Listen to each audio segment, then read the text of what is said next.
Good morning, students. In this part of structure and bonding, we will discuss about the aromaticity. तो सबसे पहले हम ये देखेंगे कि एरोमेटिक कंपाउंड होते ही कौन है।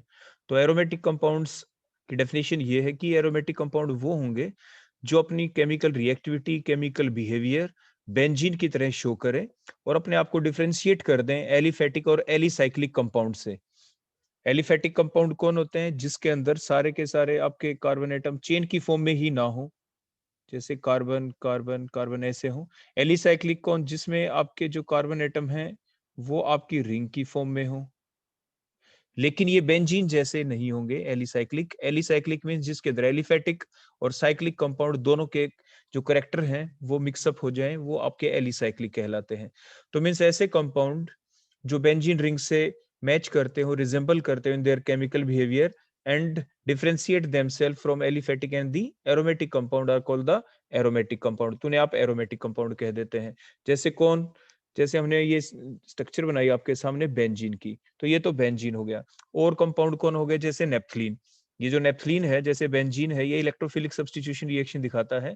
तो नेप्थलीन भी इलेक्ट्रोफिलिक सब्स्टिट्यूशन रिएक्शन दिखाते हैं, जिसके अंदर दो दो आपके रिंग हो गए। एंथ्रासीन, इसके अंदर 3 रिंग हो गए, तो ये भी इलेक्ट्रोफिलिक सब्स्टिट्यूशन रिएक्शन दिखाता है। बेंजीन की तरह ये आपके केमिकल बिहेवियर भी दिखाता है।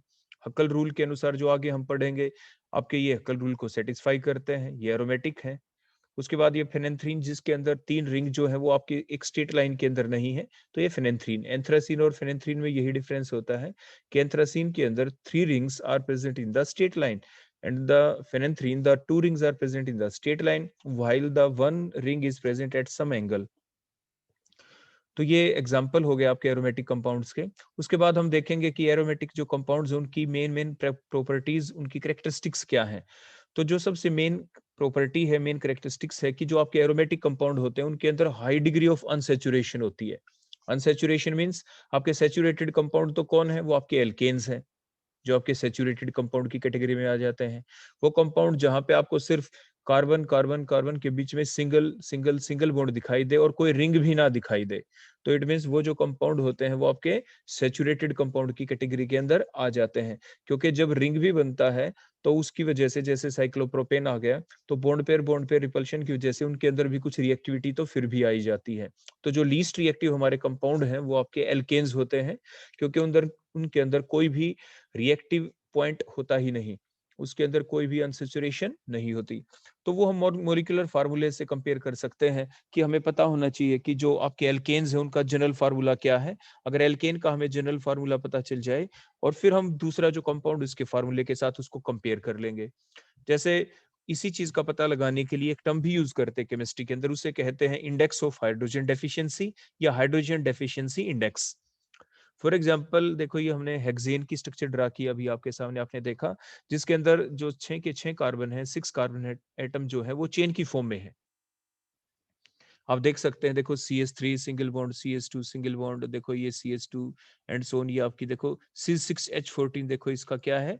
मोलिकुलर फॉर्मूला है। ये सेचुरेटेड कंपाउंड है हमारा। कैसा कंपाउंड है बोलो? ये सेचुरेटेड कंपाउंड है। देखो ये सेचुरेटेड कंपाउंड का देखो ये फॉर्मूला आपको दिख रहा है एल्केन का, CnH2n+2। ये जनरल फार्मूला होता है किसी भी एल्केन का। देखो हेक्सेन के अंदर 6 कार्बन है आपके, और 6 वैल्यू अगर हम पुट कर दें यहाँ पे, एन की वैल्यू 6, दोनों जगह एन की वैल्यू 6, तो क्या फार्मूला बन जाएगा? C6। और यहाँ पे 2n+2 में 6 पुट करें, क्योंकि नंबर ऑफ हाइड्रोजन एटम होते हैं ये, 6 2 12 + 2 14, तो 6 C6H14। देखो यही आपके यहाँ पे हेक्सेन का फार्मूला बन गया। क्लियर हो गया? अब हम बात करते हैं अगले कंपाउंड की जो इससे हम क्रिएट करेंगे। देखो कैसे, अगर जो हेक्सेन है, इस हेक्सेन के जो टर्मिनल कार्बन है, देखो ये CH3 अगर इन दोनों टर्मिनल कार्बन के ऊपर से हम एक एक H हटा दें, एक एक H हम रिमूव कर दें, तो दोनों कार्बन एटम की वैलेंसी तो कार्बन की 4 ही होती है, तो एक बॉन्ड की कमी हो जाएगी। तो क्या किया? देखो कार्बन कार्बन ने आपस में क्या बना लिया बोलो? बॉन्ड बना लिया, तो एक रिंग स्ट्रक्चर बन गई। तो कहने का मतलब क्या है? इसको कहते हैं हाइड्रोजन डेफिशिएंसी इंडेक्स। मींस अगर हम 2 H को कम कर दे तो तो ये अगला जो कंपाउंड बना है साइक्लोहेक्स, आपका कौन बन गया बोलो? ये साइक्लोहेक्सेन। तो साइक्लोहेक्सेन की जो HDI है वो 1 है। जो साइक्लोहेक्सेन है, इसकी जो HDI, जिसे हम ये टर्म हमने यूज की है, वो HDI बोलो इसकी कितनी है? 1। 1 का मतलब कि इसके अंदर आपके 2 H हट गए, और तभी जाके इसके अंदर रिंग स्ट्रक्चर बन गई। तो HDI कितनी है बोलो, इसके अंदर 1 है। उसके बाद फर्दर देखो आप, आगे हम बेंजीन की तरफ प्रोसीड करते हैं। देखो फार्मूला है C6H6। तो ये बेंजीन कैसे बना होगा, जो साइक्लोहेक्सेन है इसमें हमने क्या किया, देखो हम टिक करते जाएंगे यहाँ पे। ये जो CH2 है देखो, ये इसका एक H हट गया, इसका एक H हट गया, तो बीच में बोलो ये क्या आ गया, यहाँ पे एक डबल बॉन्ड। कितने H कम हो चुके हैं बोलो अभी तक, पहले जब हेक्सेन से साइक्लोहेक्सेन बनाया तो 2 H कम हुए, तो HDI कितनी हो गई 1। अब आगे अगर हमने एक एक H और हटा दिया, यहाँ पे डबल बॉन्ड आ गया। ऐसे ही यहाँ पे नेक्स्ट हम दो, तो ये डबल बॉन्ड आ जाएगा, 2 H हटाएंगे एडजेसेंट कार्बन एटम के ऊपर से। ऐसे ही ये 2 H हटाएं तो यहाँ पे देखो डबल बॉन्ड आ जाएगा। तो HDI बोलो बेंजीन के अंदर कितनी दिख रही है आपको, बेंजीन के अंदर HDI जो है वो है 4। कैसे, एक तो देखो रिंग बना और 3 डबल बॉन्ड आ गए, तो 4 हो गया। रिंग बना, 2 H हटे, एक डबल बॉन्ड बना, फिर 2 H हटे, अगला डबल बॉन्ड बना, फिर 2 H हट गए। इट मीन्स एक रिंग स्ट्रक्चर बनाने में जो आपका सैचुरेटेड स्ट्रक्चर थी जैसे हेक्सेन, अगर उसको आप रिंग स्ट्रक्चर में कन्वर्ट करते हैं तो आपको 2 H तो हटाने ही पड़ेंगे, तभी तो दोनों कार्बन के बीच में नया बॉन्ड बन जाएगा, जैसे हमने देखो ये यहाँ पे बताया था। क्लियर हो गया। तो ये था मतलब HDI का, हाइड्रोजन डेफिशिएंसी इंडेक्स का। अब हाइड्रोजन डेफिशिएंसी इंडेक्स किसी भी कंपाउंड का एग्जाम में आपसे पूछा जा सकता है। कोई फार्मूला दे देते हैं किसी कंपाउंड का, मोलिकुलर फार्मूला, और कह देंगे बताओ इसकी हाइड्रोजन डेफिशिएंसी इंडेक्स क्या है। तो मैथमेटिकल तरीके से कैसे निकालें, तो देखो अब आप हाइड्रोजन डेफिशिएंसी इंडेक्स निकालने के लिए हमारा फार्मूला है, क्या करते हैं हम सबसे पहले देखते हैं कि आपके जो सैचुरेटेड कंपाउंड है उसके अंदर कितने हाइड्रोजन है। जैसे हेक्सेन को ही ले लो, हेक्सेन के अंदर बोलो कितने हैं आपके, 14 होते हैं। जैसे ही अगर 6 कार्बन है किसी भी कंपाउंड के अंदर, अगर 6 कार्बन है और वो फुली सैचुरेटेड है, जैसे हेक्सेन तो फुली सैचुरेटेड है देखो, तो उसके अंदर कितने हाइड्रोजन हो सकते हैं, maximum 14, by that formula CnH2n+2। तो ये था number of hydrogen atom in the saturated compound. आगे जो लिख रखा -X+Y, इसका मतलब क्या होता है कि कितने हाइड्रोजन की कमी हो गई है गिवन कंपाउंड के अंदर। जैसे अगर हम बेंजीन की ही बात करें, हम साइक्लोहेक्सेन की बात करें, तो बताओ साइक्लोहेक्सेन में कितने H कम हो गए थे एज कंपेयर टू हेक्सेन, क्योंकि कार्बन तो देखो 6 हैं, 6 ही आपके, C6H14 है ना हेक्सेन, और देखो साइक्लोहेक्सेन क्या है, C6H12 है, तो 2 हाइड्रोजन हो गए ना कम। तो ये है आगे माइनस में जो आपके X लिख रखा है, ये लिख रखे हैं कि जो आपका ये कंपाउंड है साइक्लोहेक्सेन, अगर हमें साइक्लोहेक्सेन की HDI निकालनी हो तो देखो हम कैसे निकालेंगे। हम ऐसा करेंगे कि अगर सैचुरेटेड कंपाउंड होता 6 कार्बन वाला, कितने कार्बन वाला 6, तो उसमें हाइड्रोजन कितने होते, देखो 14, तो देखो इज इक्वल टू मैं यहाँ पे लिख देता हूँ 14।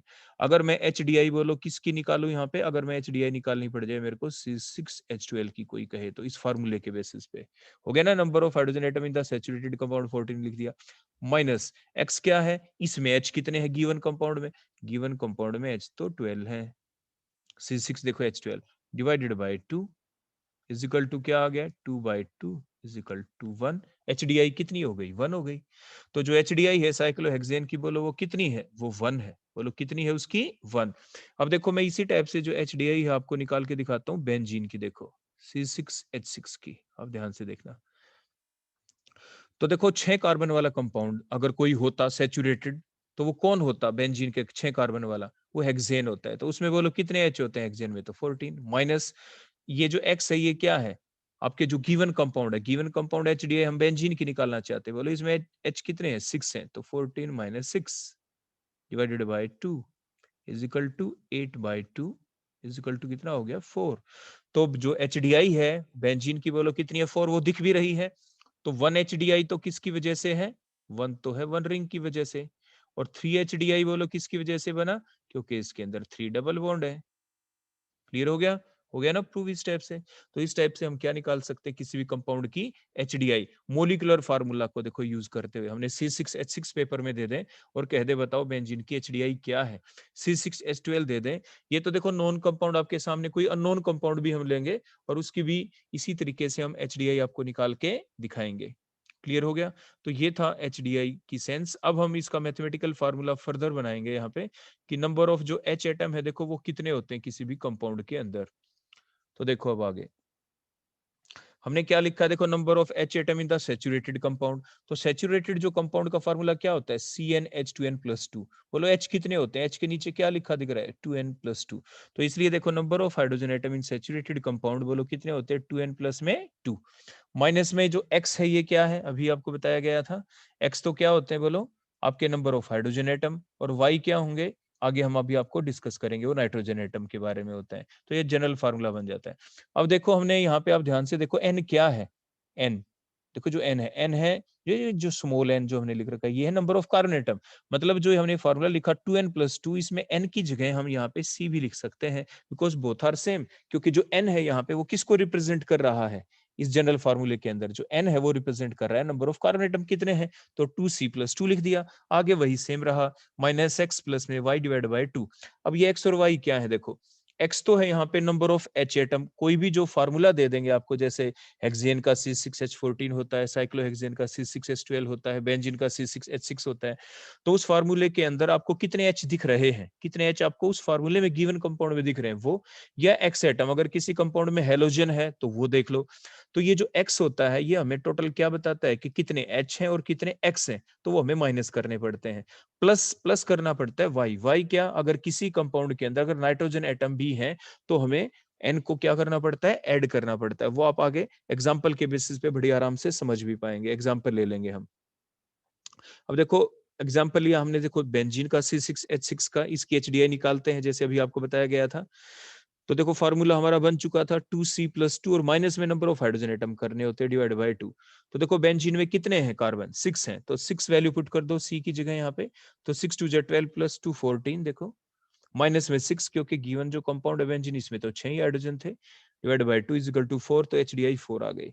अगर हमें ये ना पता हो, ये तो हमें पता है कि भाई ये बेंजीन की स्ट्रक्चर ऐसी है, अगर मान ली कोई अननोन कंपाउंड होता, हमें पता ही ना होता कि बेंजीन की ऐसी स्ट्रक्चर होती है, तो हम क्या कहते, HDI 4 के कई मतलब होते हैं। मतलब दो दो हाइड्रोजन हटाने से क्या होता है, देखो दो हाइड्रोजन जब हम हटाते हैं, देखो दो हाइड्रोजन जब हटाते हैं तो दो हाइड्रोजन हटाने से एक आपके रिंग भी बन सकता था, देखो जैसे हमने यहाँ पे रिंग बनाई, या हम ऐसे भी तो कर सकते थे साइक्लोहेक्सेन में, ये जो टर्मिनल कार्बन है इनका H ना हटा के कहीं बीच से देखो यहाँ और यहाँ H हटा देते तो यहाँ पे डबल बॉन्ड आ जाता, मतलब आपके डबल बॉन्ड भी आ सकता है। समझ में आ गई बात। तो HDI 4 का मतलब क्या है कि इसके अंदर क्या है, इसके अंदर अनसैचुरेशन कैसे आई है, हो सकता है इसके अंदर अनसैचुरेशन ऐसे आई हो कि एक तो रिंग बन गया हो बेंजीन की तरह और 3 डबल बॉन्ड हो गए हो। एक तो बोलो क्या बन गया हो इसके अंदर, एक तो आपके रिंग हो, प्लस में 3 क्या बन गए हो बोलो इसके अंदर, डबल बॉन्ड बन गए हो। ये मतलब भी हो सकता है। क्या ये भी तो हो सकता है किसी कंपाउंड के अंदर कि उसके अंदर 4 ही डबल बॉन्ड हो, HDI 4 का मतलब 4 डबल बॉन्ड हो। या ये भी हो सकता है कि किसी भी कंपाउंड के अंदर देखो एक एक बॉन्ड, एक डबल बॉन्ड आने से एक HDI मतलब 2 ट्रिपल बॉन्ड हो जाए, दो क्या बन जाए बोलो, ट्रिपल बॉन्ड बन जाए, तो भी HDI 4 आ जाएगी। देखो पहला बॉन्ड तो सिग्मा होता है, ये सिग्मा, उसके बाद जो दो बॉन्ड है, देखो एक बॉन्ड से एक HDI, दूसरे बॉन्ड से एक HDI, और ऐसे ऐसे दो होते तो 2 2 जा 4, तो HDI 4 हो जाएगी, एंड सो ऑन। आप इस टाइप से डिफरेंट, देखो ये परमुटेशन कॉम्बिनेशन हम बता रहे हैं कि जो HDI 4 आती है तो उसकी पॉसिबिलिटी क्या क्या हो सकती है। आपसे किसी कंपटीशन एग्जाम में पूछ भी सकते, ऑप्शन दे दे कि भाई अगर HDI 4 है तो उसकी क्या क्या पॉसिबिलिटी हो सकती है। तो जो ऑप्शन है उसके अंदर आप इस टाइप से देखते चले जाते हैं। तो जैसे हमने देखो यहाँ पे लिखा है in the given compound there is the deficiency of 8 hydrogen atom. जैसे हमने देखा कि जो हेक्सेन है उसके कंपैरिजन में वहां से अगर हम बेंजीन को बनाते हैं तो पहले एक रिंग बनाए तो HDI 1 होगी, 2 H हटाए, 3 डबल बॉन्ड आ गए, तो आपके 6 हाइड्रोजन और हटाए, तो टोटल बोलो कितने की डेफिशिएंसी है, 8। 4 HDI का मतलब होता है 4 अनसैचुरेशन, मतलब 8 हाइड्रोजन की कमी का होना। 8 हाइड्रोजन कम हो गए तो इसका मतलब उस कंपाउंड के अंदर क्या हो सकता था, 4 डबल बॉन्ड भी हो सकते हैं, या 3 डबल बॉन्ड और एक रिंग भी हो सकता है, जैसे अभी benzene x and so on. इस टाइप से डिफरेंट पॉसिबिलिटीज बन सकती हैं।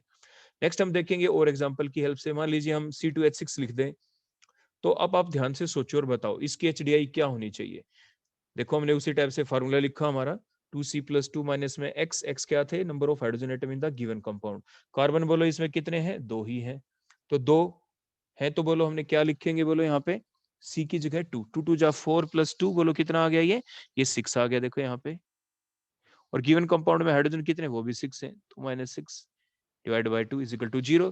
इसका मतलब ये एक सैचुरेटेड कंपाउंड, और हम जानते भी हैं C2H6 तो इथेन होता है, उसमें कोई भी अनसैचुरेशन नहीं होती।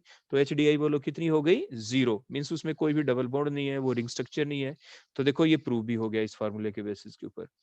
अगर मान लीजिए इस कंपाउंड की देखें हम C10H12O, ओ का कभी इफेक्ट स्टडी हम नहीं करते, तो देखो फिर उसी टाइप से कार्बन देखो 10 है, तो 10 वैल्यू पुट की सी की जगह, तो 10 टू जा 20 प्लस 2 22, माइनस में 12 देखो यहाँ पे हाइड्रोजन है, तो -12 डिवाइड बाय 2, तो 10 by 2 is equal to 5 HDI आ गई इस कंपाउंड के अंदर। तो 5 की पॉसिबिलिटी फिर वही डिफरेंट हो सकती है, 5 डबल बॉन्ड हो सकते हैं, 4 डबल बॉन्ड एक रिंग हो सकता है, and so on different permutation combination बन जाते हैं।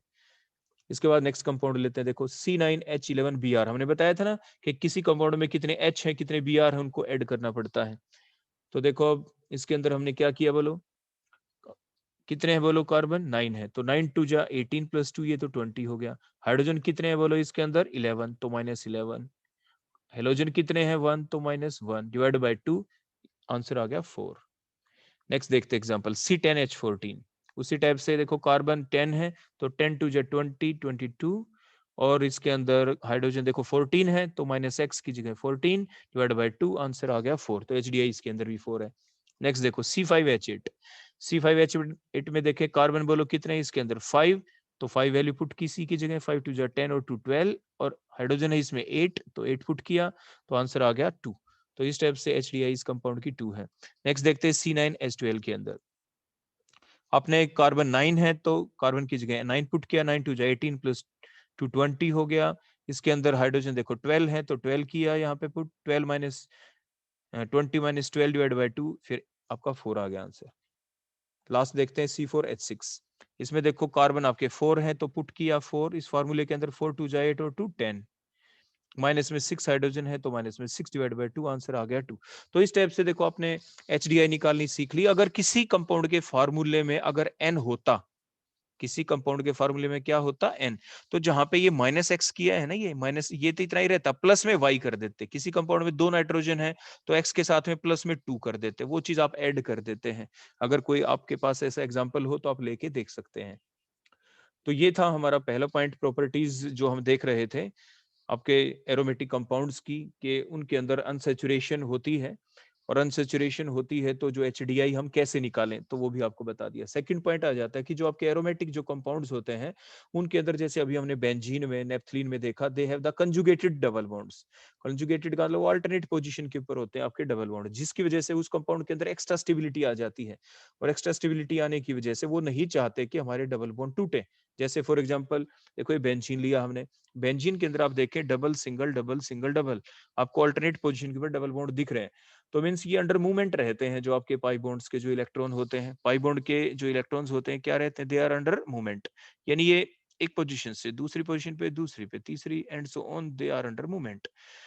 तो जिसकी वजह से इस कंपाउंड के अंदर से एनर्जी निकलती रहती है, जो हम पहले ही आपको पढ़ा चुके हैं, उसे रेजोनेंस एनर्जी कहते हैं। और जिसकी वजह से बेंजीन जो रिंग है, इसकी एनर्जी खुद की कम हो जाती है।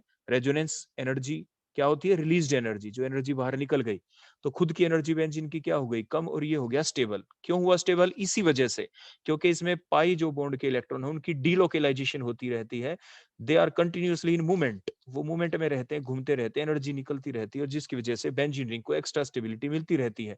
इसलिए बेंजीन रिंग नहीं चाहेगा कि हमारे डबल बॉन्ड ब्रेक हो जाए।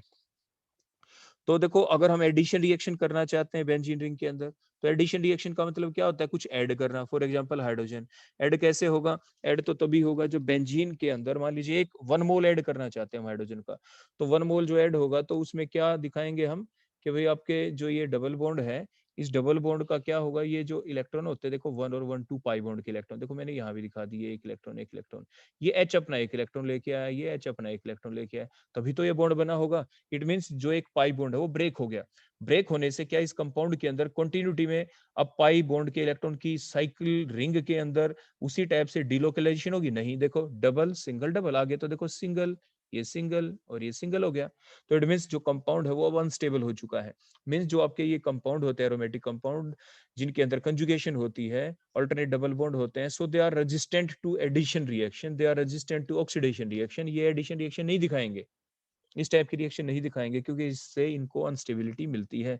Instead they will prefer to undergo the electrophilic substitution reaction, means जैसे ये H है यहाँ पे जो बेंजीन के ऊपर मैंने दिखाया, ये क्या करेगा H, यहाँ पे देखो 2 इलेक्ट्रॉन थे कार्बन और हाइड्रोजन के बीच में, ये H यहाँ से मान लीजिए निकल जाए इस टाइप से अपने इलेक्ट्रॉन छोड़ के, तो देखो माइनस में H पॉजिटिव हमने लिखा है। अब यहाँ पे अटैक कौन करे, जो ये 2 इलेक्ट्रॉन थे ये बोलो किसको मिल गए, यहाँ पे कौन आ गया, कोई दूसरा इलेक्ट्रोफाइल आ गया। पॉजिटिव चीजों को क्या कहते हैं आप, इलेक्ट्रोफाइल, नेगेटिव चीजों को आप क्या कहते हैं, न्यूक्लियोफाइल। ये अलग से हमने नहीं डाला कि NO2 पॉजिटिव अलग से डाल दिया ना। अब जानते हैं कि जब हम नाइट्रेशन रिएक्शन करते हैं तो उस नाइट्रेशन रिएक्शन के दौरान आप एक मिक्सचर डालते हैं, जो आपका मिक्सचर किन 2 चीजों का होता है, एक तो कंसंट्रेटेड नाइट्रिक एसिड और दूसरा होता है कंसंट्रेटेड सल्फ्यूरिक एसिड। इन दोनों चीजों के मिलने से इसको आप नाइट्रेटिक मिक्सचर कहते हैं, क्योंकि इन दोनों के बीच पहले रिएक्शन होती है HNO3 और H2SO4 के बीच, और तभी ये जनरेट होता है इलेक्ट्रोफाइल NO2 पॉजिटिव, जिसे नाइट्रोनियम आयन आप कहते हैं।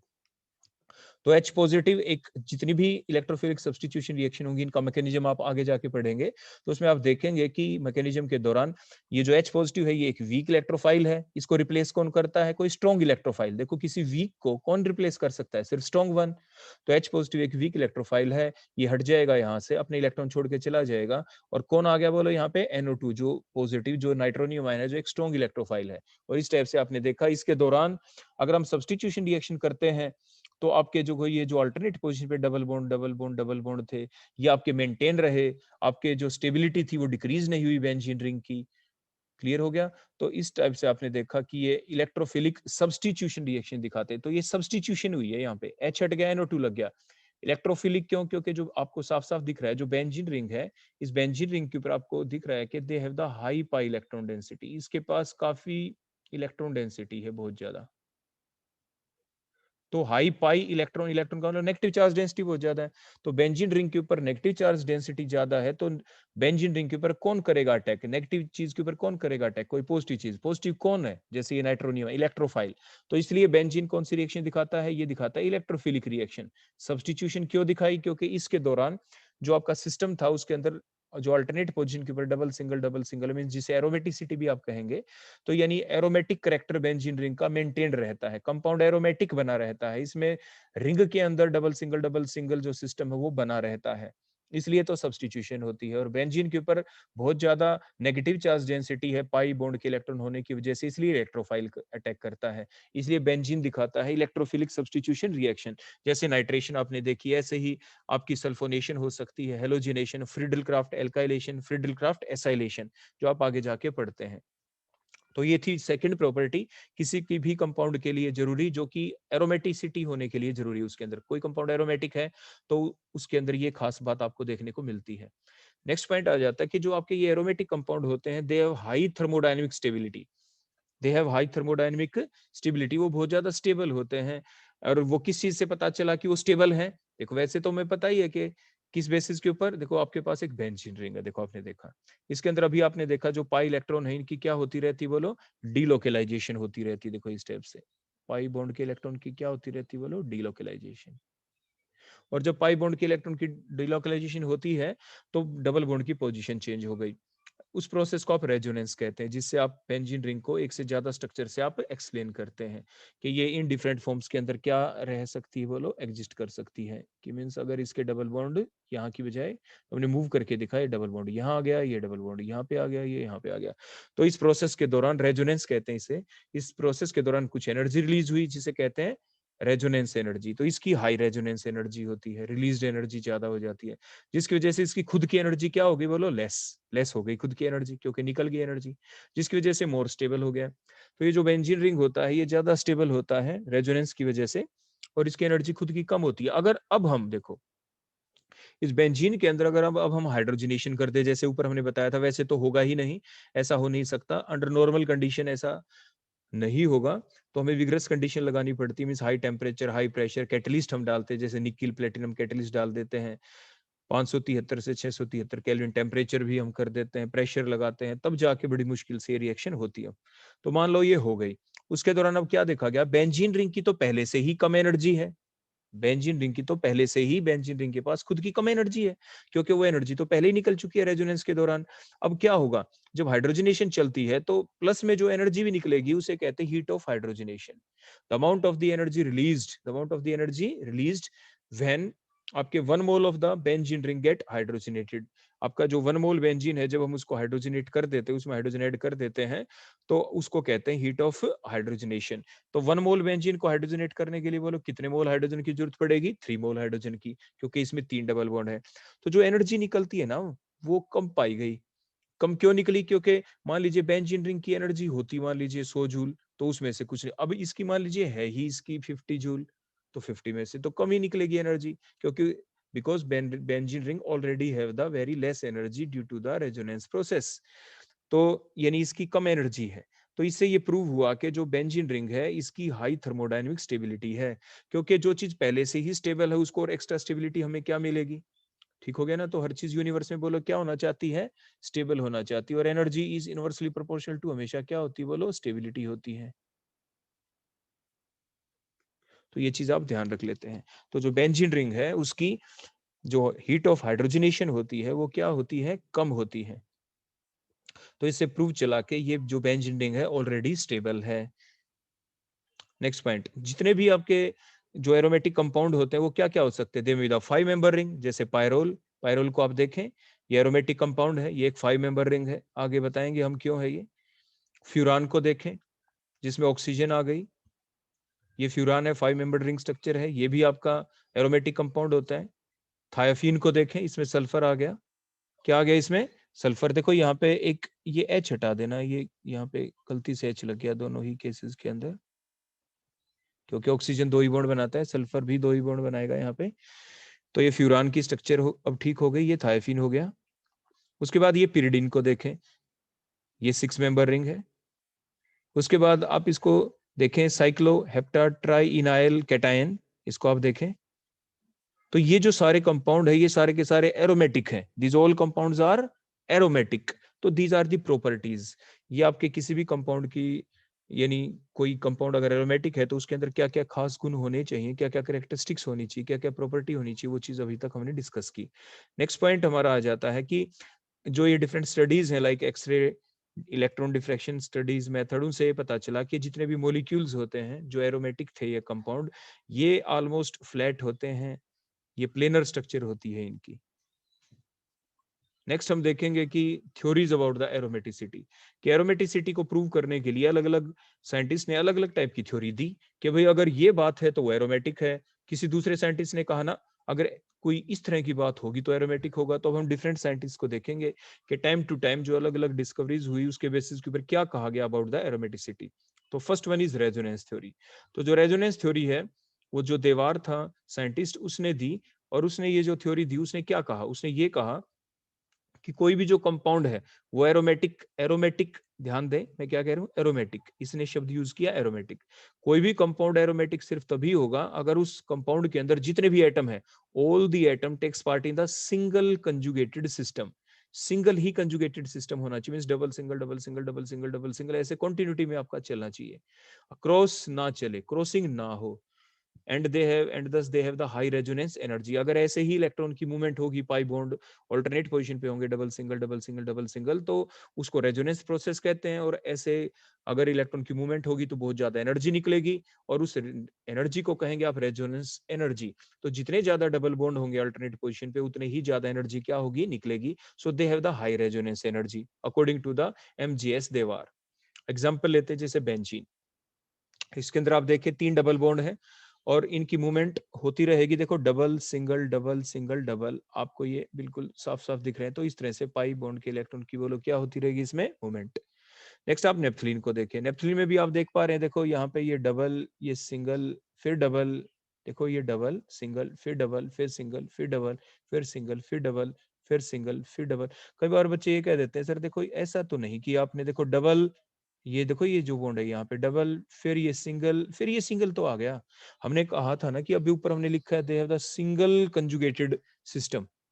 सिंगल का मतलब एक ही पाथ होना चाहिए कि डबल सिंगल, ये देखो ये डबल आ गया था यहाँ पे, डबल फिर सिंगल फिर इधर डबल, फिर सिंगल। ये नहीं है कि यहाँ पे भी डबल और उसके साथ दूसरी डायरेक्शन में भी डबल है। इसलिए तो लिखा गया था देवार के द्वारा कि all the atom takes part in a single conjugated system. तो आपने नेफ्थलीन के बारे में देखा, ऐसे एंथ्रासीन में आप देख सकते हैं कि देखो डबल, फिर सिंगल, फिर डबल, फिर सिंगल, फिर डबल, फिर सिंगल, फिर डबल, फिर सिंगल, फिर डबल, सिंगल, फिर डबल, फिर सिंगल, फिर डबल, फिर सिंगल, फिर डबल एंड सो ऑन। तो आपके एंथ्रासीन में भी आपने देखा सिंगल कॉन्जुगेटेड सिस्टम है, एंड सो ऑन। फेंथ्रीन में भी आप देख सकते हैं। उसके बाद इनकी जितने ज्यादा कंजुगेशन होगी उतनी ही ज्यादा इनकी हाई रेजोनेंस एनर्जी होगी। तो ये डिफरेंट रेजोनेंस एनर्जी की वैल्यू है बेंजीन, नेफ्थलीन, एंथ्रासीन और फेनेंथ्रीन के बारे में कि जब इनके अंदर पाई इलेक्ट्रॉन्स की मूवमेंट होती है तो किस केस में कितनी एनर्जी रिलीज होती है।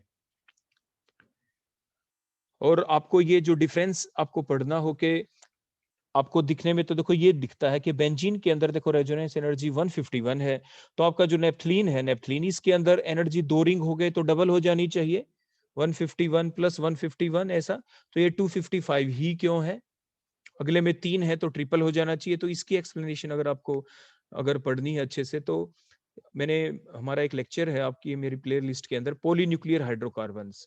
तो आप पॉली न्यूक्लियर हाइड्रोकार्बन्स की जो लेक्चर है आप उसको बड़े अच्छे से ध्यान से सुन सकते हैं। वहां पे ये बेंजीन, नेफ्थलीन, एंथ्रासीन और फेनेंथ्रीन इनकी फुल एक्सप्लेनेशन आपको वहां पे मिलेगी कि why the energy of resonance energy of naphthalene is not 151 plus 151, यानी इतनी क्यों नहीं है, 302 क्यों नहीं है, 255 ही है, ऐसा क्यों।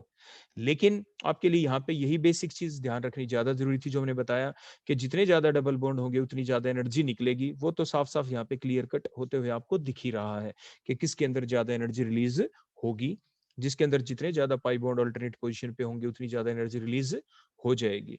और ये कंपाउंड क्या होंगे अगर ऐसा होता है तो वो they are aromatic according to the Dewar one.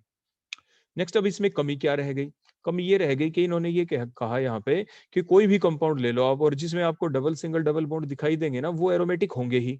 लेकिन आप इस एग्जांपल को देखो, ये साइक्लो क्या है बोलो, 4 कार्बन है तो ब्यूटाडाइन, साइक्लोब्यूटाडाइन है। इसके अंदर आपके देखो double single double single double, इसके अंदर भी है, ये तो सिंगल कंजुगेटेड सिस्टम है, लेकिन ये एरोमेटिक नहीं है। तो ये एरोमेटिक नहीं है तो इस बात को देवार प्रूव नहीं कर पाया। उसके बाद नेक्स्ट देखें आप, हेप्टाफुल्विन देखते हैं हम। देखो ये कंपाउंड हेप्टाफुल्विन, इसके अंदर आप देखें, देखो इसके अंदर भी सिंगल कंजुगेटेड पाथ ही है। देखो double single double single double single double single double and so on, इस टाइप से देखो जो चल रहा है। और जो इस ये कंपाउंड है ना इसके अंदर देखो सिंगल कंजुगेशन पाथ था इसमें, यानी एक ही लाइन में हमने देखा कंजुगेशन। और इसकी जो रेजोनेंस एनर्जी है वो लगभग बेंजीन जितनी ही है। रेजोनेंस एनर्जी इसकी किस जितनी है बोलो, बेंजीन जितनी ही है। Means the heptafulvene have the same resonance energy as that of the benzene, even then it is not the aromatic compound, aromatic compound नहीं है। तो जो ये थ्योरी थी एमजेएस देवार की थ्योरी, ये इस बात को एक्सप्लेन नहीं कर पाई। तो ये थी इसकी लिमिटेशंस। नेक्स्ट आपकी थ्योरी आ गई, उसे कहते हैं एरोमेटिक सेक्सटेट थ्योरी या एरोमेटिक हेक्सटेट थ्योरी। सेक्सटेट का मतलब होता है 6 और हेक्सटेट का मतलब भी 6, हेक्स का मतलब 6 होता है। तो अब देखो इसके अनुसार क्या कहा गया। ये जो थ्योरी थी ये दी रॉबिन्सन और आर्मिट ने 1925 ने, और इसने ये कहा कि कोई भी कंपाउंड एरोमेटिक सिर्फ तभी होगा if it has a closed loop of 6 electrons. जो आपका रिंग है उसके अंदर जो पाई बॉन्ड के जो इलेक्ट्रॉन है जो आपके रिवॉल्यूशन में हो, जो अंडर मूवमेंट हो, वो 6 होने चाहिए। आपने पिछली थ्योरी में देखा कि जरूरी नहीं था कि जो अंडर मूवमेंट है कंजुगेटेड सिस्टम के अंदर वो इलेक्ट्रॉन 6 ही हो। बेंजीन में 6 थे, नेफ्थलीन में तो 10 थे, आपने देखा था। तो लेकिन इसने तो ये कहा कि 6 ही होने चाहिए, अगर 6 है तो ही वो एरोमेटिक, अदरवाइज नहीं है। इट मींस ये आगे जाके इसकी लिमिटेशन बन जाएगी। फिलहाल हम इसको देखते, देखो बेंजीन, बेंजीन के अंदर आपने क्या देखा कि आपके जो 6 कार्बन हैं जब वो अपने बॉन्ड बना लेते हैं, देखो देखो ये आपके सिग्मा बॉन्ड बन गए। कार्बन की कॉन्फ़िगरेशन तो देखो आप अच्छे से जानते ही हो ना। कार्बन की इलेक्ट्रॉनिक कॉन्फ़िगरेशन बताओ क्या होती है। कार्बन की इलेक्ट्रॉनिक कॉन्फ़िगरेशन होती है देखो 1s2 2s2 2p2। अगर इसको आप ओपन फॉर्म में लिखेंगे तो एक इलेक्ट्रॉन यहाँ पे एक्साइटेड स्टेट ही लिख देते हैं हम डायरेक्ट। तो अब देखें कि आपके पास जो ये 3 अनपेड इलेक्ट्रॉन है, देखो sp2 हाइब्रिडाइजेशन होती है बेंजीन में हर कार्बन की। हम बेंजीन की स्ट्रक्चर बनाएंगे अब। हर कार्बन के पास देखो फार्मूला बेंजीन का क्या होता है, C6H6, ये आप पहले से ही जानते हैं। बोलो बेंजीन का फार्मूला क्या होता है? C6H6, उसके लिए हम बता रहे हैं आपको। तो हर एक जो कार्बन उसकी कॉन्ग्रेशन तो यही रहेगी 1s2 2s2 2p2। Valence shell को अगर आप इसकी देखें, देखो ये वैलेंस शेल है 2s2 2p2, ये वैलेंस शेल है। अगर ये आप इसके अंदर देखेंगे तो बोलो आपको क्या दिख रहा है? 4 unpaired electron. Out of these 4 देखो ये एक तो 2s और ये 2p के 2 ऑर्बिटल, दे इंटरमिक्स, आपस में इंटरमिक्स करके they will undergo the sp2 hybridization. इसीलिए आप देखें जो नीचे हमने स्ट्रक्चर बना रखी है जो कार्बन है उसका, देखो ये आपका बोलो sp2 हाइब्रिडाइजेशन हुई तो sp2 जो ऑर्बिटल है कार्बन के, देखो 1 कार्बन के साथ सिग्मा बॉन्ड बना है, इधर एक H के साथ सिग्मा बॉन्ड था, देखो ऊपर, इधर कार्बन के साथ, इधर कार्बन के साथ। तो बोलो कितने सिग्मा बॉन्ड बन गए? 3, क्योंकि आप जानते हैं the hybrid orbitals are involved in the formation of the sigma bond. अब उसके बाद बात आ गई कि जो ये एक इलेक्ट्रॉन बच गया ये अनहाइब्रिड ऑर्बिटल है। ये कैसा ऑर्बिटल है? बोलो अनहाइब्रिड। तो हर कार्बन के ऊपर आपको देखो रेड डॉट दिख रही होगी। तो हर एक कार्बन ने 3 तो देखो सिग्मा बॉन्ड बना लिए, उसके बाद हर कार्बन के पास एक डॉट है, वो अनहाइब्रिड ऑर्बिटल के अंदर एक डॉट बची हुई है। तो मीन्स ये जो डॉट है ये किसके साथ आपस में इंटरमिक्स करें? देखो ये राइट लेफ्ट किसी भी एक साइड में बॉन्ड बना सकते हैं। फॉर एग्जाम्पल हमने ये दिखाया, यहाँ पे देखो क्या हुआ, इधर डबल बॉन्ड बन गया, तो मतलब एक रेड डॉट, ये दूसरी रेड डॉट, देखो इधर इधर बॉन्ड बन गया, इस कार्बन की रेड डॉट, इसकी रेड डॉट, ये यानी यहाँ पे आपके डबल बॉन्ड बन गया। तो बेंजीन में आपने क्या देखा? जो अंदर पाई बॉन्ड बना है, जो अंदर कंजुगेटेड सिस्टम है, अंदर का जो क्लोज लूप है, उसमें टोटल कितने इलेक्ट्रॉन्स इन्वॉल्व है? 6। हर कार्बन के ऊपर से एक इलेक्ट्रॉन इन्वॉल्व हुआ है। ऐसे ही दूसरी पॉसिबिलिटी ये आ सकती थी कि ये बॉन्ड इलेक्ट्रॉन जो थे अनहाइब्रिड ऑर्बिटल के, वो इधर बॉन्ड बना लेते। देखो इस टाइप से देयर आर 2 पॉसिबिलिटी, जिसे रेजोनेटिंग स्ट्रक्चर कहते हैं बेंजीन की। 2 ये रेजोनेटिंग स्ट्रक्चर है आपकी यहाँ पे। तो आप रिंग में देखें, बोलो कितने कितने का लूप है यहाँ पे? Close loop of 6 electron in the benzene. तो according to the aromatic sextet theory, the benzene is a aromatic compound because it has a closed loop of 6 electrons. So due to the presence of that closed loop of 6 electron, this theory is also called as sextet theory या hextet theory. इसलिए इसको hextet या sextet theory कहते हैं. तो आपने इस example में क्या देखा? Each carbon atom in the benzene contribute, बोलो how many electron in the formation of the closed loop? 1 electron. Her carbon एक इलेक्ट्रॉन कंट्रीब्यूट करता है for the formation of that closed loop, और इस तरह से क्लोज लूप ऑफ 6 इलेक्ट्रॉन बन जाता है। इसलिए ये कंपाउंड क्या हुआ? एरोमेटिक हुआ according to the aromatic sextet theory. अब बेंजीन की तरह अगर हम पिरिडीन को देखें, देखो पिरिडीन की स्ट्रक्चर आ गई। इसमें और इसमें फर्क क्या है? बस एक कार्बन की जगह क्या आ जाता है, वो जो ब्लू कलर से हमने दिखाया, एक नाइट्रोजन आ गया, बस इतना ही डिफरेंस है यहाँ पे। तो उसी टाइप से अब की बार जो टोटल 6 इलेक्ट्रॉन की जरूरत थी क्लोज लूप बनाने में, 5 तो किसने दिए? 5 electrons are from carbon atom and the 1 electron from the nitrogen atom for the formation of that closed loop of 6 electron. तो ये पिरिडिन, तो पिरिडिन भी बोलो क्या हुआ आपका? ये भी आपका एरोमेटिक कंपाउंड हो गया अकॉर्डिंग टू दैट थ्योरी। उसके बाद अगर हम और कंपाउंडों को देखें, 5 मेंबर्ड रिंग, जैसे हमने पायरोल को देखा, देखो ये जब स्ट्रक्चर बनेगी आपकी पायरोल की, तो इसमें जो क्लोज लूप बना, ये कैसे बना? 4 इलेक्ट्रॉन तो देखो कार्बन के ऊपर, देखो हमने रेड कलर से ये थोड़ी बोल्ड फॉर्म में डॉट दिखा रखी है, ये कार्बन के ऊपर है 1 2 3 एंड 4, और नाइट्रोजन के ऊपर 2 डॉट है। तो देखो टोटल हो गए 6 इलेक्ट्रॉन। तो जो क्लोज लूप बना पायरोल के अंदर, देखो पायरोल की स्ट्रक्चर बन गई, तो इस क्लोज लूप के अंदर तो टोटल जो 6 इलेक्ट्रॉन इन्वॉल्व हुए हैं, वो किस किस की वजह से हुए हैं? 4 तो कार्बन की वजह से, और 2 इलेक्ट्रॉन्स कहां से हुए बोलो? फ्रॉम द, देखो 2 electrons are from the hetero atom. Hetero atom होता है कार्बन हाइड्रोजन को छोड़ के जो अगला नया एटम आता है, चाहे नाइट्रोजन हो, चाहे ऑक्सीजन हो, चाहे सल्फर हो, रिंग के अंदर, उसे हीट्रो एटम कहा जाता है। अब फ्यूरान को देखें आप, देखो फ्यूरान में ये एक एच नहीं लगेगा यहाँ पे, ये फ्यूरान है। इसमें देखें जो क्लोज लूप बना, वैसे तो ऑक्सीजन के पास 2 लोन पेयर होते हैं, लेकिन हमें तो क्लोज लूप ऑफ 6 इलेक्ट्रॉन बनाना है, तो 1 लोन पेयर इन्वॉल्व हो गया ऑक्सीजन का इस क्लोज लूप को बनाने में। तो टोटल देखो 6 इलेक्ट्रॉन हो गए यहाँ पे, तो ये फ्यूरान बन गया। ये एच हटा देंगे हम यहाँ से। सिमिलरली आप थायोफीन को देखें, थायोफीन के अंदर भी देखो ग्रुप नंबर 16 में, ग्रुप नंबर 16 के अंदर ऑक्सीजन के जस्ट नीचे ही तो होता है सल्फर। तो इसलिए देखो सल्फर के पास भी हमने 2 लोन पेयर दिखाए, एक इन्वॉल्व हुआ है क्लोज लूप बनाने में। तो टोटल कितने इलेक्ट्रॉन हो गए बोलो? क्लोज लूप बनाने में 6 इलेक्ट्रॉन, 4 हर एक कार्बन से आए हैं और एक लोन पेयर सल्फर ने दिया है। तो इस टाइप से थायोफीन को आपने देखा, ये एच एक्स्ट्रा लग गया था यहाँ पे, हमने हटा दिया। उसके बाद इसकी कमी क्या रही, जैसे मैंने बताया कि वो इस थ्योरी के अनुसार तो वो कंपाउंड आपके एरोमेटिक होंगे ही नहीं जिसके अंदर क्लोज लूप ऑफ 6 इलेक्ट्रॉन ना हो, जबकि हैं ऐसे कंपाउंड आपने पीछे देखा, आपके 2 मेंबर रिंग भी हैं। आपके 2 मेंबर रिंग कौन था, जैसे नेपथलीन था, वो आपके उसके अंदर 10 पाई इलेक्ट्रॉन्स होते हैं, लेकिन वो आपके एरोमेटिक है, लेकिन उसके पास तो 6 नहीं है, एंड सो ऑन। आगे एंथ्रासीन, फेनेंथ्रीन जिसके पास 14 है।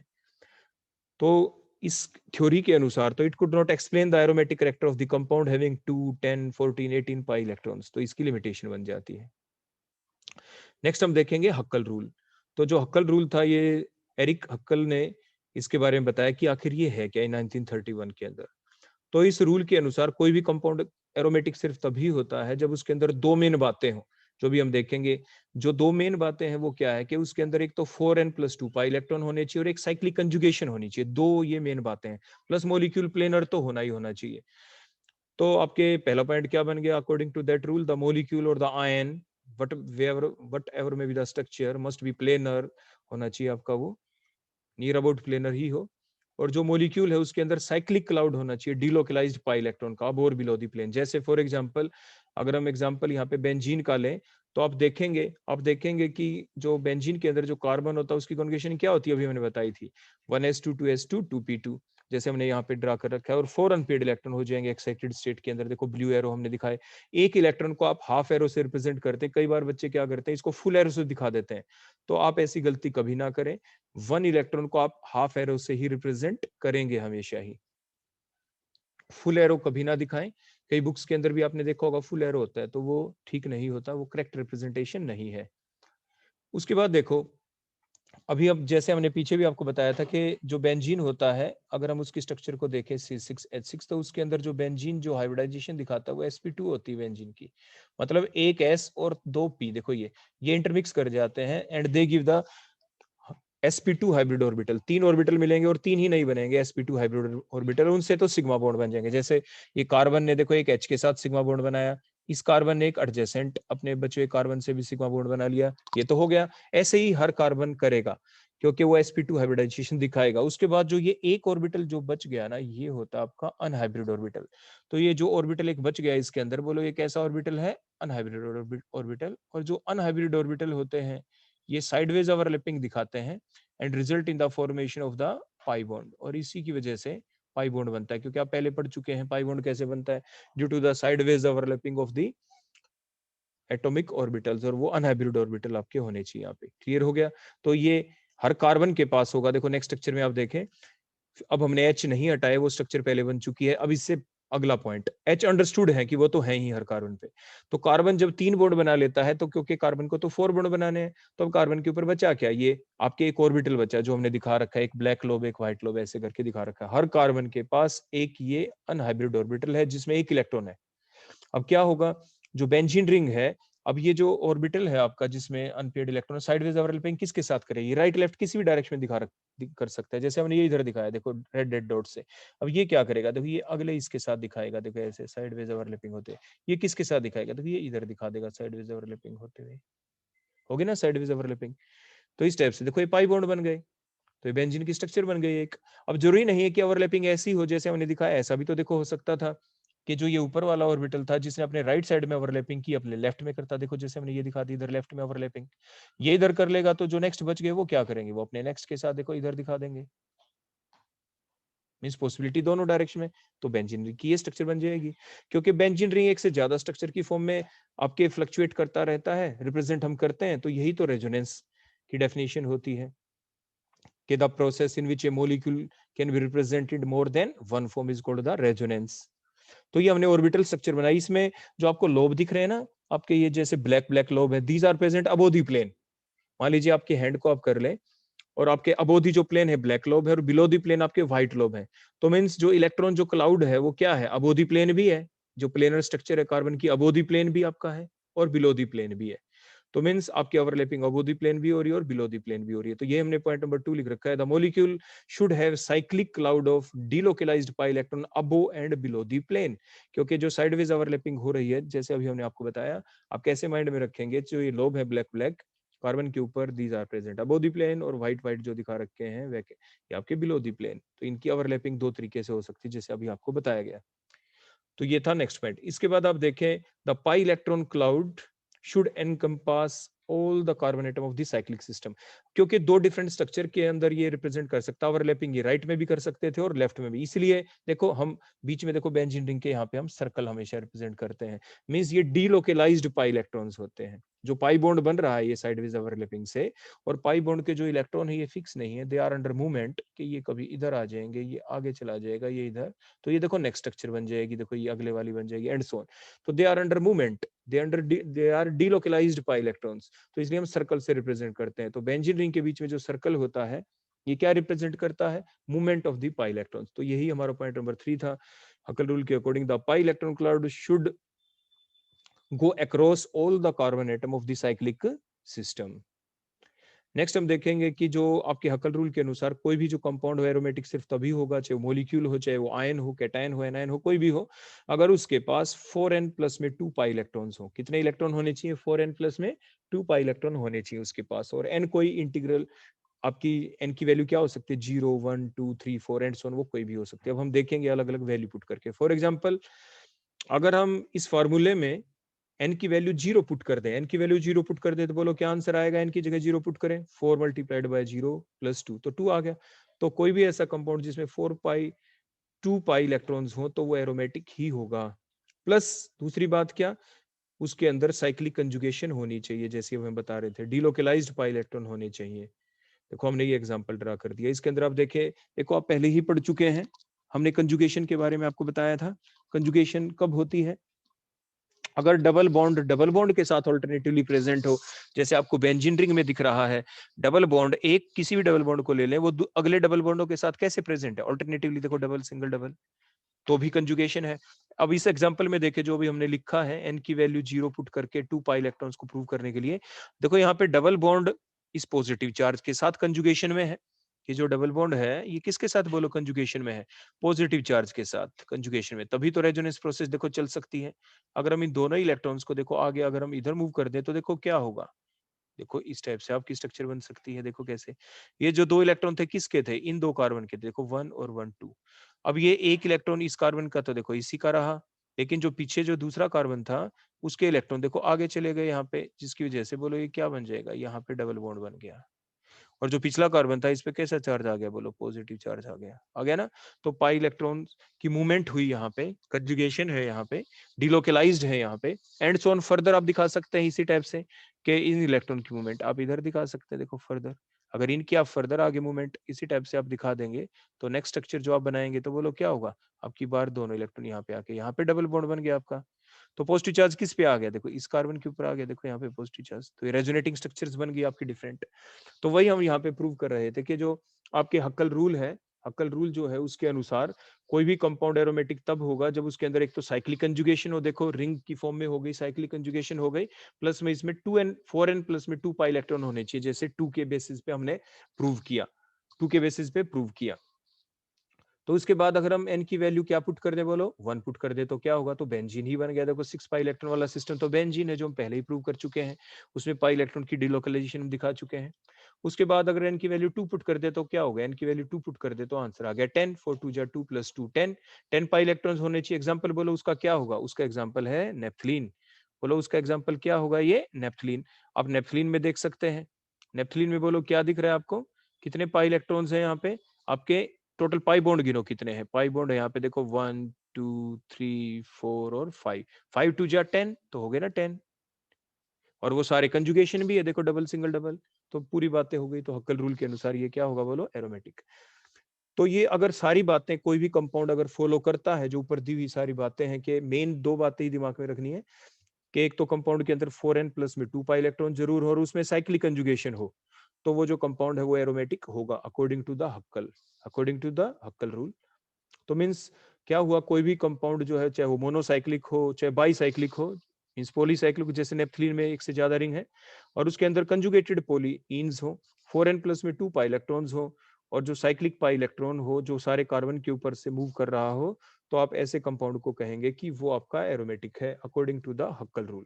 अगर किसी कंपाउंड के अंदर ये कंडीशन फॉलो नहीं करती तो वो कंपाउंड एरोमेटिक नहीं होगा, वो एंटी एरोमेटिक भी हो सकता है, वो नॉन एरोमेटिक भी हो सकता है। तो यही तो इसकी एप्लीकेशन बनेगी अब हक्कल रूल की, कि हक्कल रूल की एप्लीकेशन क्या बनेगी कि इससे हम ये प्रूव कर सकते हैं कि कोई कंपाउंड एरोमेटिक है या नहीं है। नहीं है तो क्या है, वो एंटी एरोमेटिक भी हो सकता है और नॉन एरोमेटिक भी। तो वो क्या होते हैं वो अब हम देखेंगे।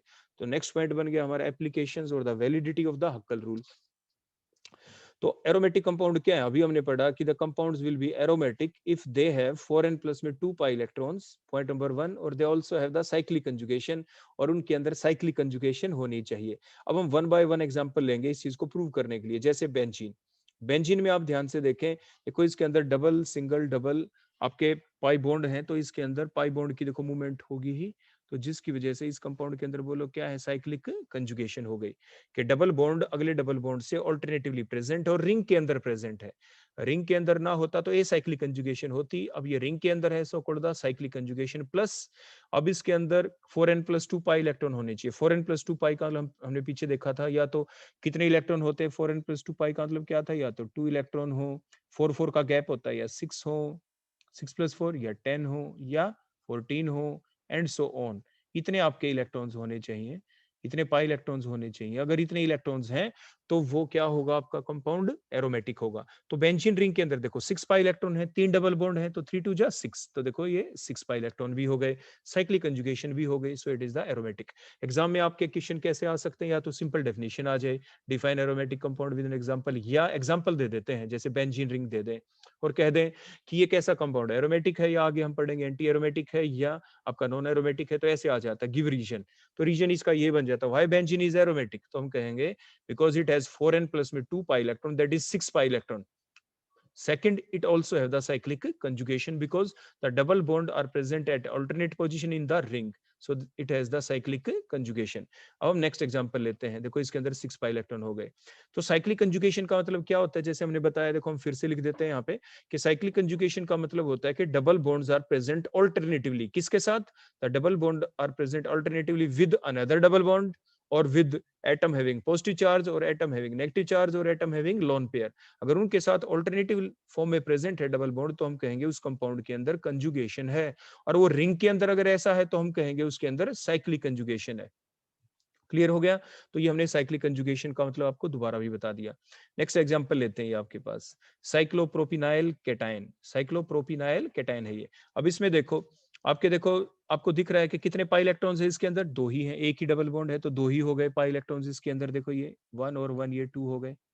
प्लस क्या इसके अंदर साइक्लिक कंजुगेशन है, देखो ये तो नहीं दिख रहा कि डबल सिंगल डबल, क्योंकि डबल सिंगल सिंगल है, लेकिन वो चीज दिख गई आपको दूसरी कि double bond is present alternatively with positive charge. जो डबल बॉन्ड है ये पॉजिटिव चार्ज के साथ ऑल्टरनेटिवली प्रेजेंट है फ्रॉम बोथ द साइड, चाहे आप राइट साइड से देखो चाहे लेफ्ट साइड से देखो। तो इसके अंदर अब साइक्लिक कंजुगेशन भी हो गई है, तो जिसकी वजह से आपके जो पाई बॉन्ड के इलेक्ट्रॉन है ये डिलोकलाइज्ड रहेंगे, इनकी देखो इस टाइप से मूवमेंट होती रहेगी, जैसे आपको पहले भी बता दिया गया था। और इसके अंदर भी ऐसे रेजोनेंस की प्रोसेस ये चल जाएगी। क्लियर हो गया। देखो ये डबल बॉन्ड यहाँ पे मूव कर गया आपका, एंड सो ऑन। अब हम नेक्स्ट एग्जांपल लेते हैं, इसके अंदर हो गए 2 पाई इलेक्ट्रॉन्स हो गए। नेक्स्ट लिया हमने, ये आपके सामने है, जिसका नाम है पायरोल। तो पायरोल के अंदर देखो ऐसे ही देंगे पायरोल, आपको खुद सोचना है कि नाइट्रोजन के पास लोन पेयर होता है कि नहीं होता। तो आप क्या करते हैं, आपको पहले से पता होता है कि जो नाइट्रोजन होता है उसकी कॉन्फिगरेशन क्या होती है। नाइट्रोजन का एटॉमिक नंबर 7 है, तो आप खुद लिख के देखेंगे ऐसे कि 1s2 2s2 और 2p3, और ये इसकी वैलेंशियल है। और फिर आप खुद इसका डायग्राम बनाएंगे, ये 1s2 हो गया और ये 2p3 हो गया। आपने इसके अंदर 1 2 एंड 3 आपने ये अनपेड इलेक्ट्रॉन दिखा दिए। तो नाइट्रोजन ने देखो 3 बॉन्ड तो बना चुका है, 1 2 एंड ये 3 बना लिए ना। तो 3 बॉन्ड तो बना लिए जो आपके बॉन्ड पेयर इलेक्ट्रॉन्स थे आपके पायरोल के अंदर। अब जो ये बच गया ये क्या है, ये नाइट्रोजन के पास देखो यहाँ पे लोन पेयर है, तो यही तो इन्वॉल्व होगा। देखो ये double bond is present alternatively with lone pair, देखो डबल फिर सिंगल आगे क्या है लोन पेयर। तो ये लोन पेयर किस में इन्वॉल्व होंगे बोलो, कंजुगेशन के अंदर ये इन्वॉल्व होंगे। क्लियर हो गया। तो ये दोनों पाई इलेक्ट्रॉन आगे बोलो क्या हो जाएंगे, एंड सो ऑन, इस टाइप से शिफ्ट हो जाएंगे। तो आपने देखा कि यहाँ पे कंजुगेशन है, बोलो क्या है, यहाँ पे कंजुगेशन भी है, साइक्लिक कंजुगेशन है। और इलेक्ट्रॉन टोटल कितने हो गए, 6। 4 तो आपके पाई बॉन्ड दिख गए और लोन पेयर भी इन्वॉल्व हो गए आपके कंजुगेशन के अंदर, तो टोटल इलेक्ट्रॉन आर 6। तो ये हो गया पायरल, तो इसलिए ये भी आपका एरोमेटिक है। नेक्स्ट हम देखते हैं यहाँ पे फ्यूरान, बोलो क्या देखते हैं आप यहाँ पे, अब फ्यूरान को देखेंगे। तो जो फ्यूरान है उसके अंदर बोलो कौन होता है, जहाँ पे नाइट्रोजन था वहां पे ऑक्सीजन आ गई, ऑक्सीजन के 2 बॉन्ड पूरे हैं। लेकिन आप ये जानते हैं कि जो ऑक्सीजन होता है जब वो 2 बॉन्ड बना ले, अगर आप ऑक्सीजन की कॉन्जुगेशन देखो इस टाइप से देखते हैं कि 1s2 2s2 2p2 2p4 sorry, तो इसके वैलेंस शेल में कितने इलेक्ट्रॉन है, देखो ये 2 हमने दिखा दिए, यहाँ पे 4 लिखा, देखो 1 2 3 एंड 4। तो ये तो आपके बॉन्ड पेयर इलेक्ट्रॉन है जिससे ऑक्सीजन ने देखो 2 बॉन्ड बना लिए, आपको दिख रहा है ऑक्सीजन ने देखो 2 बॉन्ड बना लिए, किधर इलेक्ट्रॉन यूज हो गया किधर। अब जो ये 2 बच गए ये क्या है, ये है यहाँ पे लोन पेयर इलेक्ट्रॉन्स। तो ऑक्सीजन के पास 2 लोन पेयर है, एक लोन पेयर इधर दिखा दिया, एक हमने इधर दिखा दिया। लेकिन हर कंपाउंड आप जानते हैं स्टेबल होना चाहता है, स्टेबिलिटी चाहता है। तो कोई कंपाउंड स्टेबल कब होगा, जब एरोमेटिक होगा। एरोमेटिक कब होगा, जो उसके पास कितने इलेक्ट्रॉन हो, 4n+2 पाई इलेक्ट्रॉन। 4n+2 पाई का मतलब उसके रिंग के अंदर या तो 2 इलेक्ट्रॉन हो या 6 हो या 10 हो। 4 पहले से दिख रहे हैं, देखो पाई बॉन्ड के इलेक्ट्रॉन 2 और 2 4, कितने इलेक्ट्रॉन और चाहिए, 2 ही। तो इसलिए जो ऑक्सीजन के ऊपर जो लोन पेयर है इनमें से एक ही लोन पेयर इन्वॉल्व होगा कंजुगेशन में। ये नहीं कि आप ये कह देंगे सर देखो इसके अंदर तो ऑक्सीजन के पास 2 लोन पेयर हैं तो ये सारे के सारे इन्वॉल्व क्यों नहीं किए।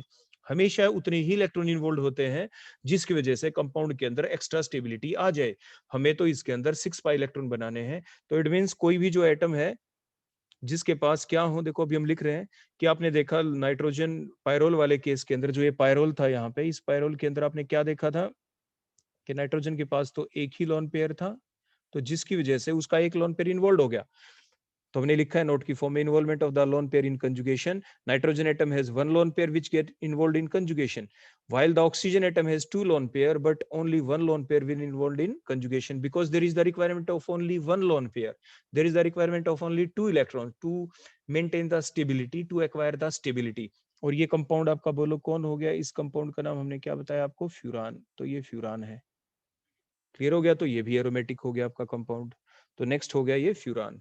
इसके बाद नेक्स्ट हम देखते हैं हमारा कंपाउंड, बोले कौन है, साइक्लोहेप्टा ट्राइइनाइल कैटायन। तो इसके अंदर आप देखिए वही 2 बात देखो पूरी हो जाएंगी हमारी, क्या कि इसके अंदर कंजुगेशन क्यों है। पाई इलेक्ट्रॉन देखो कितने हैं वो गिनो पहले, तो 4n+2 पाई इलेक्ट्रॉन का मतलब 2 6 10 या 14 होना। तो इसके अंदर तो देखो 6 पाई इलेक्ट्रॉन तो हो गए पूरे, देखो 3 डबल बॉन्ड है आपको साफ साफ दिख रहे हैं, एक बॉन्ड में 2 इलेक्ट्रॉन होते हैं। प्लस जो डबल बॉन्ड है वो किसके साथ ऑल्टरनेटिवली प्रेजेंट है, double bond is present alternatively with positive charge. तो देखो अगर ये इलेक्ट्रॉन यहाँ पे अगर हम मूव कर दें तो क्या होगा, तो हमारी जो ये स्ट्रक्चर बनेगी आगे नेक्स्ट वन, देखो ये 2 इलेक्ट्रॉन यहाँ पे जाने से यहाँ पे डबल बॉन्ड बन जाएगा। तो ये जो ये कार्बन था यहाँ पे इस पे कैसा चार्ज आ जाएगा, पॉजिटिव चार्ज, क्योंकि इस कार्बन का एक इलेक्ट्रॉन तो आगे शिफ्ट हो चुका है। और बचे हुए डबल बॉन्ड आपके एचएस। तो आपने देखा ना इसके अंदर डिलोकेलाइजेशन ऑफ पाई इलेक्ट्रॉन हो गई, आपके जो रेजोनेंस प्रोसेस है वो आपकी चल पड़ी यहाँ पे। तो इसके अंदर 4n+2 पाई इलेक्ट्रॉन भी है, मीन 6 पाई इलेक्ट्रॉन है इसके अंदर, प्लस इसमें साइक्लिक कंजुगेशन भी है।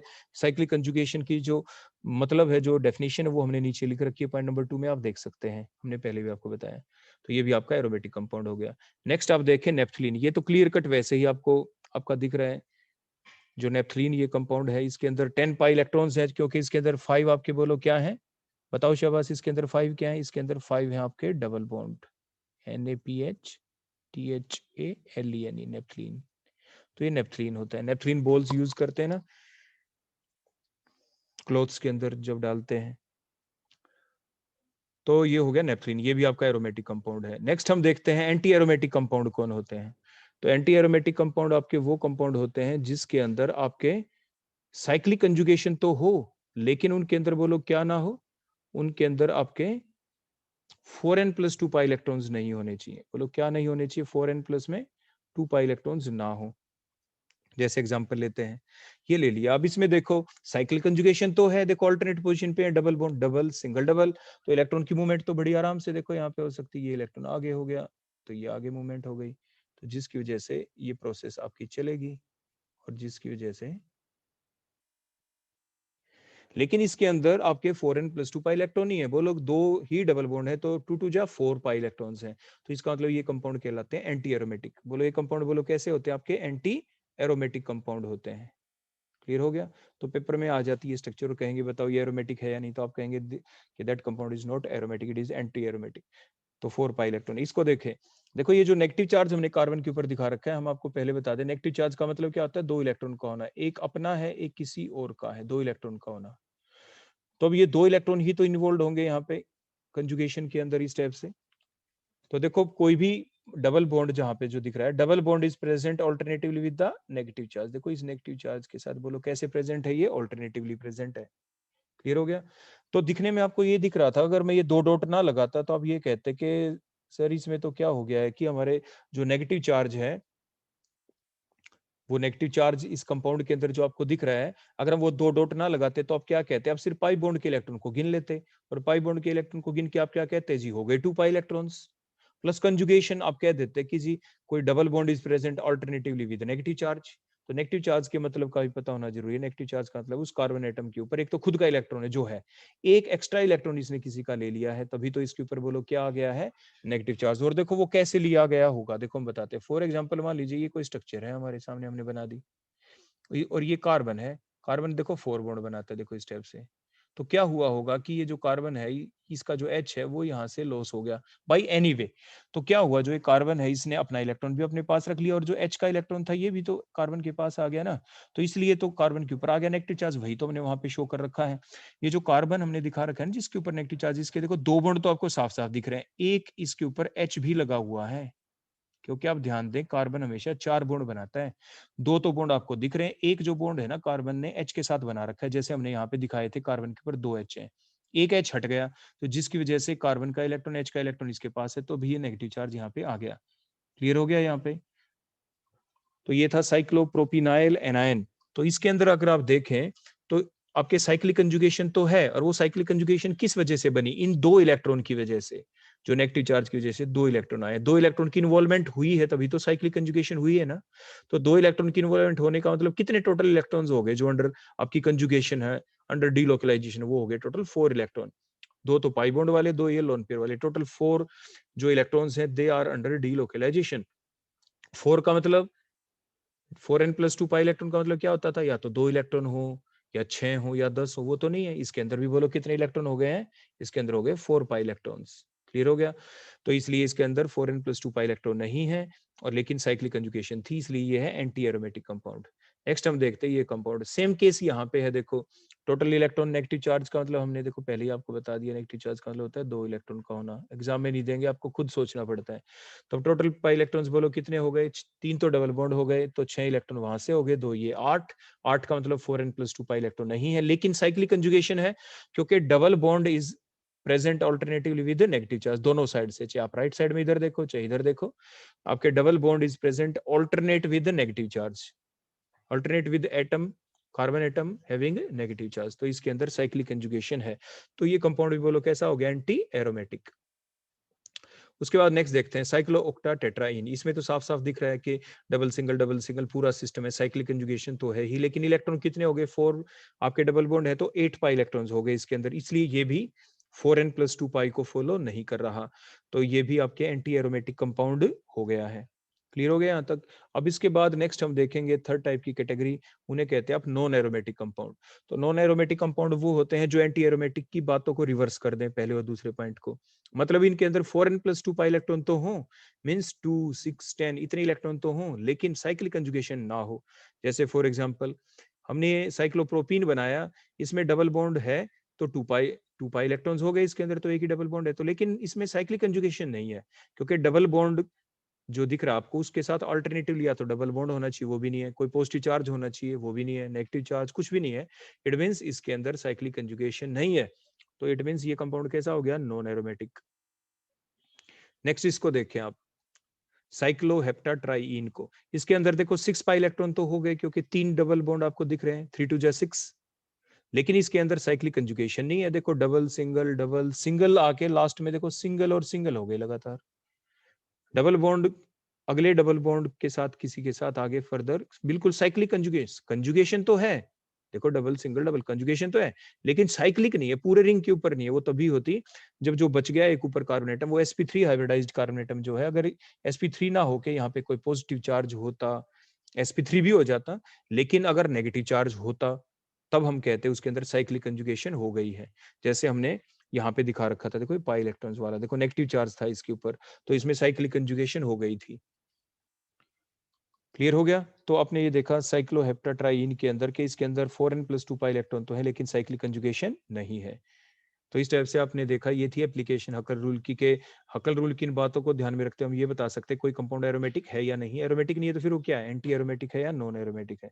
तो इस टाइप से हम एक्सप्लेन कर सकते हैं।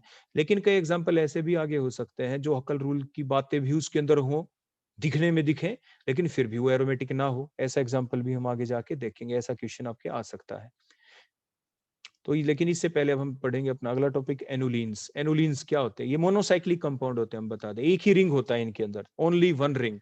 वन रिंग होता है, पूरे रिंग में ऑल्टरनेट पोजीशन पे डबल बॉन्ड होते हैं। तो the monocyclic compounds having the alternate double single bond means conjugation होनी चाहिए इसके अंदर। रिंग कंपाउंड है, ये मोनोसाइक्लिक है, एक ही रिंग होगा, तो इन्हें एनुलिन्स कहते हैं। इनका जनरल फार्मूला होता है CnHn। और इसके अंदर देखो, आपने देखा, देखो डबल सिंगल डबल हो गया ना, डबल सिंगल डबल, एक ही रिंग है और ऑल्टरनेट पोजीशन पे है डबल सिंगल बॉन्ड। तो ये आपका एनुलीन है, एनुलीन है, लेकिन कौन सा? ये है 4 एनुलीन, क्योंकि इसके अंदर 4 पाई इलेक्ट्रॉन्स है। नेक्स्ट एग्जांपल देखते हैं।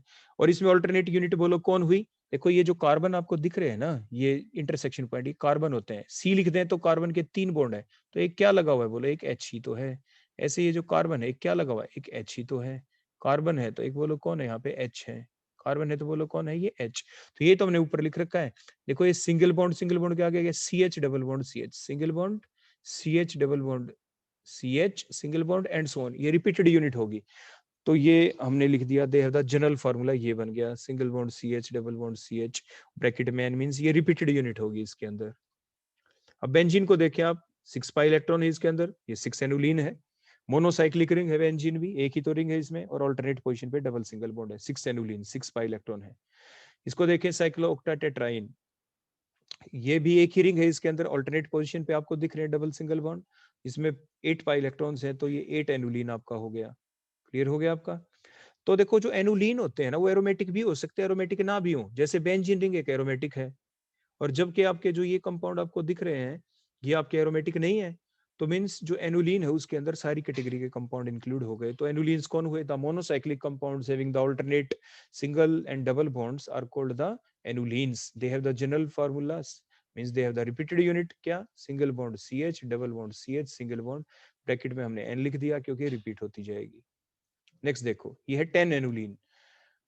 आपके बीच में इसमें देखें लगातार आपके कितने हैं? बोलो आपके पाई बॉन्ड्स जो आपको दिख रहे हैं, आपके 5, आपके जो डबल बॉन्ड आपको दिख 5 टू जा 10 पाई इलेक्ट्रॉन, 10 एनुलीन हो गया। एक ही रिंग है, ये सिंगल रिंग है। देखो बीच में डबल बॉन्ड नहीं है, जहाँ पे ये इंटरसेक्शन जो पॉइंट कभी आप सोचिए ये हो रही है ना, ये देखो ये कनेक्ट नहीं कर रखे। नेप्थलीन में बीच में बॉन्ड होता था, यहाँ पे नेप्थलीन के अंदर बीच में इन 2 कार्बन के ऊपर जहाँ पे मैंने देखो टिक लगा दी, यहाँ पे बॉन्ड होता था, आपस में सिंगल बॉन्ड होता था, हम बना दे, वो नेप्थलीन था, ये नेप्थलीन नहीं है। तो ये सिंगल रिंग कंपाउंड है। नेप्थलीन में 2 रिंग होते थे, 2 अलग अलग रिंग होते थे, 2 सेपरेट रिंग होते थे। ये है 10 एनुलीन। लेकिन जो 10 एनुलीन है, ये जो कंपाउंड आपको क्या दिख रहा है? बोलो बड़े ध्यान से देखिए, इसमें 10 पाई इलेक्ट्रॉन्स भी हो गए, मतलब 4n+2 पाई इलेक्ट्रॉन भी है, साइक्लिक कंजुगेशन भी है। दिखने में आपको दिख रहा है एरोमेटिक है, लेकिन ये एरोमेटिक नहीं है, क्योंकि जो ये आपके इनर कोर के अंदर जो H एटम होते हैं ना, इनके बीच में रिपल्शन हो जाती है। रिपल्शन होने की वजह से जो ये रिंग है, ये जो स्ट्रक्चर है टेनुलिन एनुलिन वाली, ये प्लेनर नहीं रहती। आप पहले पढ़ चुके हैं कि पाई इलेक्ट्रॉन की डीलोकलाइजेशन कब होती है? कोई भी एक कार्बन है वो राइट लेफ्ट दोनों साइड में साइडवेज ओवरलैपिंग क्यों कर पाता है? If all these orbital unhybrid orbitals are present in the same plane, molecule planar होना चाहिए। यहाँ पे इन दो एचओ के बीच में इनर इनर रिंग के अंदर की साइड में इनर कोर के अंदर जो एच प्रेजेंट है, इनके जो इलेक्ट्रॉन क्लाउड के बीच इनके स्टेरिक फैक्टर की वजह से, इलेक्ट्रॉन क्लाउड की वजह से रिपल्शन हो जाती है, बॉन्ड पे रिपल्शन की वजह से ये मोलिक्यूल प्लेनर नहीं रहता, जिसकी वजह से प्लेनरिटी लॉस्ट हो जाती है, जिसकी वजह से डीलोकलाइजेशन ऑफ पाई इलेक्ट्रॉन नहीं होती, जिसकी वजह से जो हमें दिख रही है आंखों से साइक्लिक कंजुगेशन वो नहीं होती। तो इसका मतलब इसके अंदर 10 पाई इलेक्ट्रॉन्स तो हैं, इसके अंदर 10 पाई इलेक्ट्रॉन्स तो हैं, और जो साइक्लिक कंजुगेशन हमें दिख रही है इसके अंदर आंखों से तो दिख रही है, वो नहीं हो पाती, साइक्लिक कंजुगेशन नहीं होती, ये नहीं चलती। तो वो कंपाउंड जिनके अंदर 4n+2 पाई इलेक्ट्रॉन तो हो लेकिन साइक्लिक कंजुगेशन ना हो, तो वो लोग कौन होते थे? वो नॉन एरोमेटिक है, इसलिए कंपाउंड आपके नॉन एरोमेटिक की कैटेगरी में आ जाते हैं। एरोमेटिक जैसे दिखने के बावजूद भी ये आपके नॉन एरोमेटिक होते हैं।